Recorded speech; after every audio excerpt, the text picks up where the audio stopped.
Dehradun BJP कार्यालय में लोकसभा सीटों को लेकर बैठक। सीएम धामी और प्रदेशाध्यक्ष महेंद्र भट्ट रहे मौजूद। फीडबैक के आधार पर आगे बढ़ेंगे विकास कार्य। देहरादून में सांसद और विधायकों की बैठक। बीजेपी प्रदेशाध्यक्ष और मुख्यमंत्री हुए शामिल। विधानसभा चुनाव की तैयारियों पर की चर्चा। कांग्रेस ने घोषणा पत्र को लेकर की तैयारी शुरू। जनता की राय से होगा मैनिफेस्टो तैयार। व्हाट्सएप ईमेल से जनता दे सकेगी सुझाव।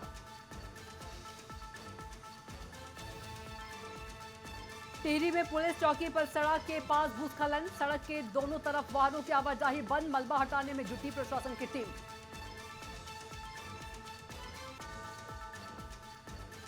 पिथौरागढ़ में पुराने घर में लगी भीषण आग। फायर ब्रिगेड ने पाया आग पर काबू। मामले की जांच में जुटी पुलिस।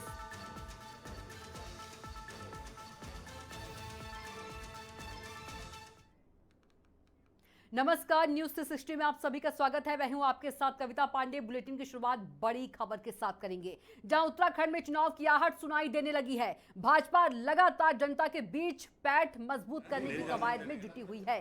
हाई कमान से लेकर प्रदेश का शीर्ष नेतृत्व आए दिन बैठकें कर रहा है। बीजेपी नेताओं का पूरा फोकस चुनावी रणनीति पर है। भाजपा प्रदेश मुख्यालय में गढ़वाल के तीनों सांसद और सभी विधायकों से प्रदेश अध्यक्ष और मुख्यमंत्री ने चर्चा की। आगामी विधानसभा चुनाव की तैयारियों पर चर्चा कर उन्होंने जरूरी निर्देश दिए। मंत्री खजान दास ने कहा कि इलेक्शन फरवरी में ही होंगे। दिसंबर में चुनाव होने की चर्चा सिर्फ अफवाह है। हमारी तैयारी यथावत रहती है, समय अनुसार कार्यक्रम तय होते हैं। हमारी कुमाऊं की दोनों लोकसभा की बैठक हो चुकी है। आज हमारे गढ़वाल की तीनों लोकसभाओं की बैठक है। लोकसभा क्षेत्र के सभी विधायक सांसद के साथ चर्चा करते हुए और क्या क्या चुनाव की दिशा में कर सकते हैं, उस सब का एक पूरा कार्यक्रम का समय तय करेंगे। इलेक्शन समय पे ही होंगे। इलेक्शन फरवरी फर्स्ट वीक या सेकेंड वीक में हो जाएंगे, क्योंकि 20 फरवरी के बाद परीक्षाएं हैं। इसलिए 20 फरवरी से पहले पहले इलेक्शन होंगे, समय पे ही होंगे। मुझे लगता है कि जो भ्रांतियां जो फैल रही है वो तर्कसंगत नहीं है, और जब भी इलेक्शन होंगे तो आप सबको पता चल ही जाएगा। वहीं उत्तराखंड के मुख्यमंत्री पुष्कर सिंह धामी बीजेपी प्रदेश कार्यालय देहरादून पहुंचे, जहां प्रदेश अध्यक्ष महेंद्र भट्ट की मौजूदगी में टिहरी, हरिद्वार और पौड़ी लोकसभा सीटों को लेकर समीक्षा बैठक हो रही है। बैठक में टिहरी, उत्तरकाशी और देहरादून के जिला अध्यक्ष भी मौजूद हैं। मुख्यमंत्री ने कहा कि बैठक में क्षेत्रवार समीक्षा के साथ जनप्रतिनिधियों और संगठन पदाधिकारियों से फीडबैक लिया जाएगा। उन्होंने कहा कि प्राथमिकता के आधार पर विकास कार्यों को आगे बढ़ाया जाएगा। मॉनसून के दौरान बीजेपी कार्यकर्ता और जनप्रतिनिधि जनता की सेवा में जुटेंगे। हम लोग ये क्रमवार ऐसी बैठकें लगातार कर रहे हैं। पहले हमने नगर पालिकाओं, मेयर, नगर पंचायतों के अध्यक्ष, जिला पंचायतों के अध्यक्ष, ब्लॉक प्रमुख और हमारे दायित्ववान कार्यकर्ता, हमारे फिर मंडलों के सभी मंडल अध्यक्ष, जिला अध्यक्ष, और कुमाऊं संभाग में ये प्रत्येक संसदीय क्षेत्र के अनुसार वहाँ के विधायकों और सांसदों के साथ कर रहे हैं। तो आज उसी क्रम में यहाँ की बैठक है। सभी प्रकार की समीक्षाएं हो जाएंगी उसमें, और उनका फीडबैक भी मिल जाएगा, और जो काम हमको करने हैं आने वाले समय में उन सभी कामों को करेंगे। मानसून का ये समय चल रहा है, इस समय में हमारे सभी कार्यकर्ता, हमारे सभी जनप्रतिनिधि मिलकर जनता की सेवा करेंगे, और समयबद्ध तरीके से जो काम और हो सकते हैं उन कामों को प्राथमिकता से लेकर आगे बढ़ाएंगे। और अब अगली बड़ी खबर का रुख करेंगे, जहां उत्तराखंड कांग्रेस की मैनिफेस्टो कमेटी की बैठक आयोजित हुई। बैठक में समिति अध्यक्ष और विधायक भुवन कापड़ी समेत अन्य पदाधिकारी मौजूद रहे। भुवन कापड़ी ने कहा कि कांग्रेस का चुनावी घोषणा पत्र केवल पार्टी स्तर पर नहीं बल्कि जनता की राय से तैयार किया जाएगा। प्रदेश के अलग अलग क्षेत्रों में लोगों से उनकी समस्याओं, जरूरतों और अपेक्षाओं को लेकर सुझाव लिए जाएंगे। आम लोग व्हाट्सएप और ईमेल के जरिए भी सुझाव दे सकेंगे। उन्होंने कहा कि घोषणा पत्र में जनता की प्राथमिकताओं को प्रमुखता दी जाएगी। हम पूरे वर्ष जो आपदा प्रभावित क्षेत्र हैं उन पर क्या किया जा सकता है, सिर्फ आपदा के समय का इंतजार नहीं करेंगे, उससे पहले जिन क्षेत्रों में, देखिए बहुत सारे क्षेत्र ऐसे हैं जो हम जानते हैं कि हर साल यहाँ पर भूस्खलन होता है, दिक्कत होती है। हम उस पर पहले से काम करेंगे ताकि आपदा का इंतजार जैसे सरकार कर रही है, इंतजार न करें। वहीं देहरादून में बीजेपी के राष्ट्रीय अध्यक्ष नितिन नवीन की नई टीम के गठन पर मुख्यमंत्री पुष्कर सिंह धामी ने बधाई दी है। सीएम धामी ने कहा कि राष्ट्रीय अध्यक्ष ने बेहतर टीम का गठन किया है जो संगठन को मजबूत करने के साथ ही सरकार की नीतियों को जन जन तक पहुंचाने में मदद करेगी। उन्होंने कहा कि नई राष्ट्रीय टीम में उत्तराखंड को विशेष प्राथमिकता मिली है और प्रदेश के 4 अनुभवी और योग्य चेहरे को जगह दी गई है। सीएम ने सभी को शुभकामनाएं दी हैं। जो निश्चित रूप से हमारे पार्टी को, संगठन को, सरकार की नीतियों को आम जन तक ले जाने में बहुत बड़ा काम इस टीम के माध्यम से होगा। और उत्तराखंड तो क्योंकि हमेशा ही जो है भारतीय जनता पार्टी के राष्ट्रीय नेतृत्व के द्वारा हमेशा बहुत ज़्यादा प्राथमिकता दी जाती है और इस बार भी हमारे राज्य से 4 बड़े अनुभवी लोगों को इस टीम में शामिल किया गया है। मैं राष्ट्रीय नेतृत्व का बहुत आभार व्यक्त करता हूं। वहीं हरिद्वार में बीजेपी के राष्ट्रीय उपाध्यक्ष और उत्तराखंड के पूर्व मुख्यमंत्री तीरथ सिंह रावत ने 2027 विधानसभा चुनाव को लेकर बड़ा दावा किया है। उन्होंने कहा कि प्रधानमंत्री नरेंद्र मोदी और केंद्रीय नेतृत्व ने जिस विश्वास के साथ उन्हें नई जिम्मेदारी सौंपी है उसे पूरी निष्ठा से निभाएंगे। प्रधानमंत्री नरेंद्र मोदी के मिशन और विजन को जनता तक पहुंचाना उनकी पहली प्राथमिकता होगी। उत्तराखंड में सड़क, रेल, स्वास्थ्य, शिक्षा, पर्यटन और धार्मिक स्थलों के विकास के क्षेत्र में तेजी से काम हुआ है। भाजपा ऐसे विकास के मुद्दे को लेकर 2027 में जनता के बीच जाएगी। एक बार फिर प्रदेश में भाजपा की सरकार बनेगी। देश हित में, राष्ट्र हित में ये निरंतर रहता, लगे रहते हैं कार्यकर्ता। चुनाव आया तभी हम जागेंगे, तभी हम लगेंगे, ऐसा नहीं है। तो हर रोज सक्रिय मेरा कार्यकर्ता और कार्यकर्ता पूर्ण रूप से अपने आप को समर्पित भाव से देश के लिए, राष्ट्र के लिए ऐसा जो लगा है उसके बल पर हम जीतेंगे। अब वहीं देहरादून में फिल्म बंटवारा 1947 के विरोध में हिंदू रक्षा दल के कार्यकर्ताओं ने देहरादून में प्रदर्शन किया। कार्यकर्ताओं ने न्यू अंपायर सिनेमा हॉल के बाहर नारेबाजी करते हुए फिल्म के पोस्टर हटाने की मांग की है। विरोध के बाद सिनेमा हॉल प्रबंधन ने पोस्टर हटा दिए। प्रदर्शनकारियों ने फिल्म पर भारत पाकिस्तान विभाजन के विषय को लेकर गलत तरीके से प्रस्तुत करने का आरोप लगाया। कार्यकर्ताओं ने आमिर खान का पुतला भी फूंका और फिल्म के विरोध में आंदोलन जारी रखने की भी चेतावनी दी है।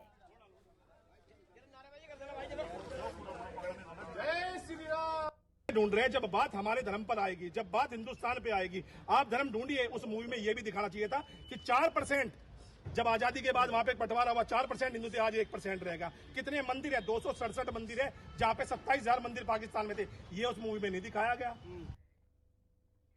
वहीं पिथौरागढ़ के गंगोली हाट विधानसभा क्षेत्र में मुख्यमंत्री पुष्कर सिंह धामी की करीब 2 साल पुरानी घोषणाएं पूरी न होने के विरोध में कांग्रेस अनुसूचित जाति प्रकोष्ठ का क्रमिक अनशन जारी है। मंगलवार को पिथौरागढ़ विधायक मयूख महर ने आंदोलन स्थल पर पहुंचकर अपना समर्थन दिया और कार्यकर्ताओं के साथ अनशन पर बैठे। उन्होंने कहा कि मुख्यमंत्री की घोषणाएं अब तक धरातल पर नहीं उतरना निराशाजनक है। उन्होंने सरकार से गंगोली हाट की जायज मांगों और लंबित घोषणाओं को जल्द पूरा करने की मांग की है। कांग्रेस नेता मनोज टमटा ने आंदोलन जारी रखने की बात कही है। पिछले 2 वर्ष पूर्व बहुत सारी घोषणाएं यहाँ पर की थी, किंतु आज 2 वर्ष होने के बाद भी उन घोषणाओं में उनके द्वारा कोई अमल नहीं किया गया है, जो बहुत दुर्भाग्यपूर्ण है और निंदनीय है। क्योंकि मैं उनसे आग्रह करना चाहता हूँ, अनुरोध करना चाहता हूँ कि अपने वादे पे तो कायम रहे। कम से कम जो वादा उनने यहाँ की जनता से कहा था, जो वादा उनने यहाँ के लोगों से किया था, उसको पूरा करने का नैतिक दायित्व उनका है। अगली खबर की ओर बढ़ेंगे, जहां हरिद्वार कुंभ मेला 2027 की तैयारियों को लेकर मेलाधिकारी सोनिका सिंह ने मंडावर, छटमलपुर से शिवालिक नगर और ज्वालापुर तक निर्माणाधीन परियोजनाओं का निरीक्षण किया। उन्होंने अधिकारियों को सभी काम तय समय सीमा में पूरा करने के निर्देश दिए। मेलाधिकारी ने प्रमुख मार्गों और पुलों की क्षमता बढ़ाने पर जोर दिया ताकि श्रद्धालुओं का आवागमन सुगम और सुरक्षित रहे। उन्होंने पौधारोपण के साथ चौराहों के सौंदर्यीकरण को भी प्राथमिकता देने के निर्देश दिए। निरीक्षण के दौरान यातायात व्यवस्था बेहतर बनाने पर विशेष जोर दिया गया।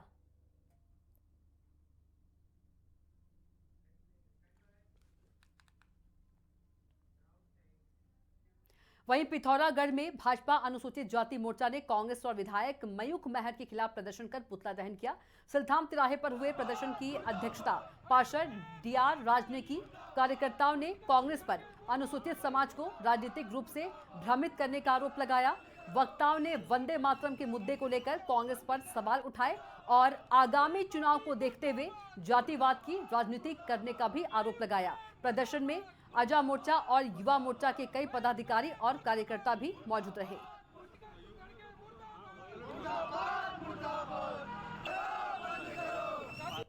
ये जो 8 अगस्त को हल्द्वानी में मल्लिकार्जुन खड़गे की अध्यक्षता में कांग्रेस की रैली हुई थी, तो उसके बाद उन्होंने आरोप लगाया कि भारतीय जनता पार्टी या आरएसएस के लोगों ने वहाँ पर दूसरे दिन शुद्धिकरण किया है। वो एक गड़ी हुई मानसिकता का कारण का द्योतक है।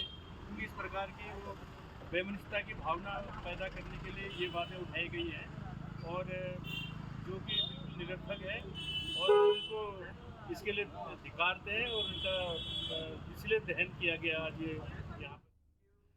वहीं टिहरी में पुलिस चौकी पलसड़ा के पास पहाड़ी से मलबा आने से रास्ता जाम हो गया है। ऋषिकेश चंबा मार्ग के बंद होने पर सड़क के दोनों तरफ वाहनों की आवाजाही बंद हो गई है।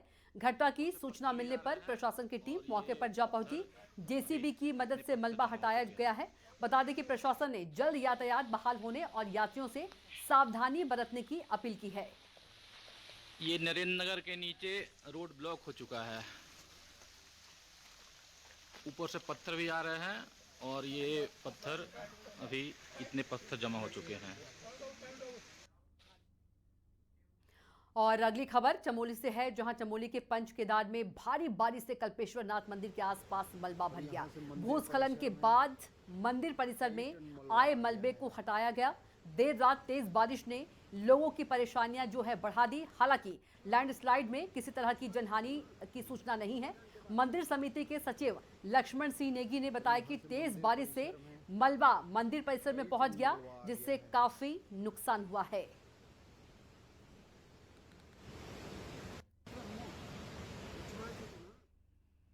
और अब बात मौसम की करेंगे, जहां उत्तराखंड में लगातार भारी बारिश से नदी नाले उफान पर है। देहरादून में रिस्पना पुल के पास बहने वाली नदी रौद्र रूप ले चुकी है। पहाड़ी क्षेत्रों में लगातार भूस्खलन और सड़कों पर मलबा आने से यातायात व्यवस्था प्रभावित हो रही है।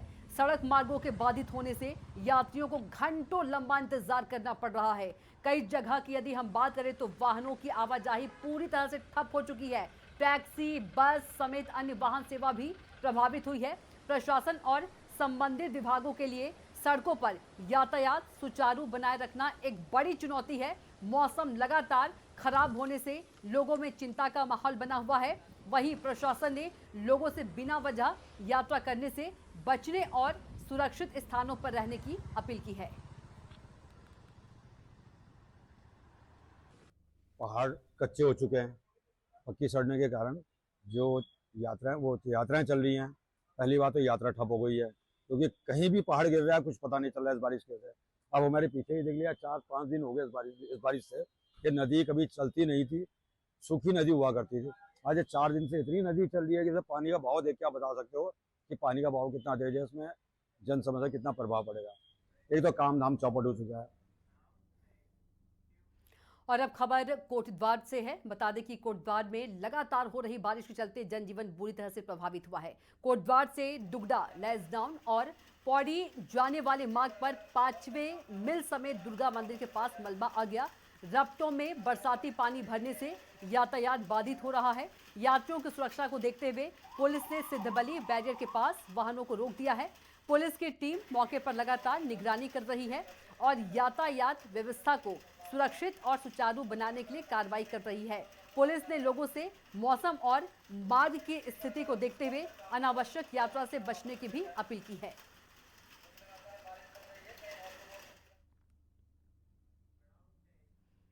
अगली खबर का रुख करेंगे, जहां डोईवाला में बीन नदी में पिकअप पलटने से 2 लोग पानी के तेज बहाव में फंस गए। घटना की सूचना मिलने पर पुलिस और एसडीआरएफ की टीम ने तुरंत घटनास्थल पर पहुंचकर रेस्क्यू अभियान शुरू किया। अंधेरी रात, पानी के तेज बहाव और जलस्तर बढ़ने के बावजूद जवानों ने सफल रेस्क्यू किया।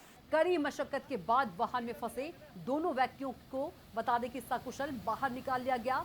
दोनों लोगों को प्राथमिक उपचार के लिए अस्पताल पहुंचाया गया। निरीक्षक कविंद्र सजवाड़ के नेतृत्व में दूसरी टीम ने भी रेस्क्यू में अहम भूमिका निभाई। अपन यदुवंशी ने बारिश के दौरान नदी नालों से दूर रहने की अपील की है।